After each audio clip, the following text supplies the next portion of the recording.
Hi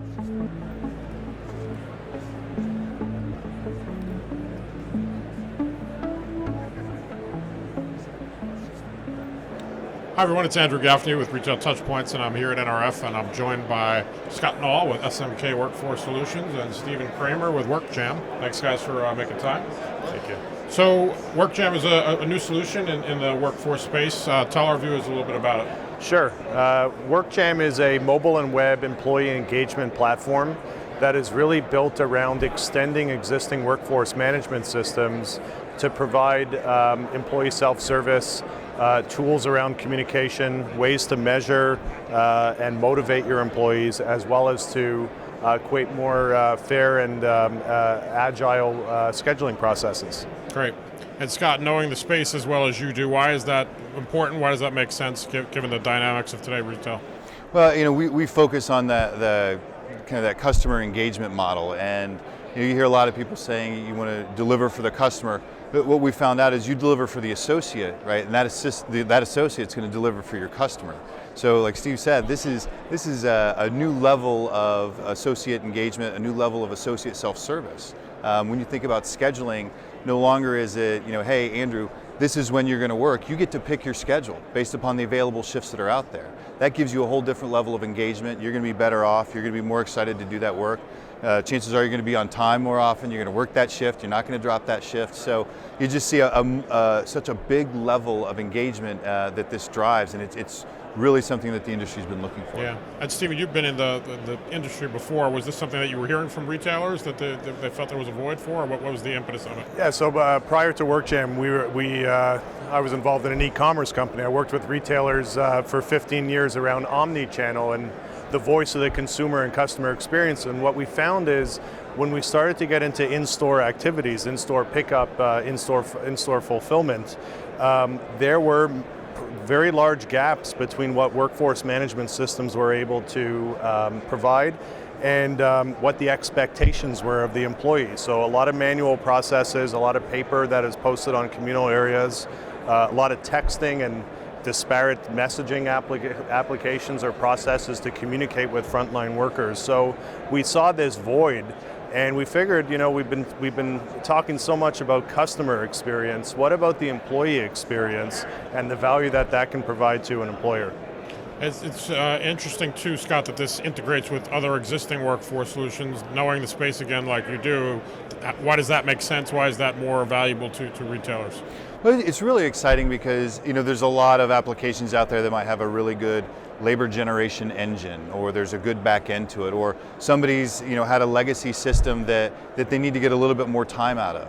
And I think it's great because WorkJam can actually sit on top of it and extend the life of that. Use that labor generation engine, but use a more friendly user experience and front end to deliver more value to that associate. Coming out of the holidays, Scott, what are you seeing in terms of retail trends, with workforce? I mean, is it more nimble, more agile? What are you seeing as sort of the new directives for retailers? I think it's being more realistic about the schedules, being more nimble, being more agile, being able to like we said, let your associates do some of that work. That's where schedules break down. As the schedule comes out, all kinds of edits have to happen, or the availability isn't working. So this eliminates some of that activity, right? It eliminates some of the issues with people not being available. Interesting note, in some of the places that are doing this right now, some of the retailers that are actually doing this, one of the questions that always comes up is, if you're letting your associate pick their schedule, how often do you have to worry about not all of your shifts being taken? And every time I ask that question, or every time I experience that, the answer is always the same. We're not sure because it's never happened. And that includes Black Friday in a large department store. Why do you think that is? Well, the shifts are out there. I mean, people want to work, people want the money. They're going to go out and they're just going to take those shifts. They see what's available, they sign up for them. It gives them the ability to swap some shifts and look around and do some of those things. But it's about I think the empowerment of the associate, right? I'm writing my schedule now. I can go out there and I can pick those shifts, and it can work in conjunction with my lifestyle. Great. And what those kinds of questions, I'm assuming you're getting, Steve, what other kind of questions and feedback are you hearing from retailers here at the show?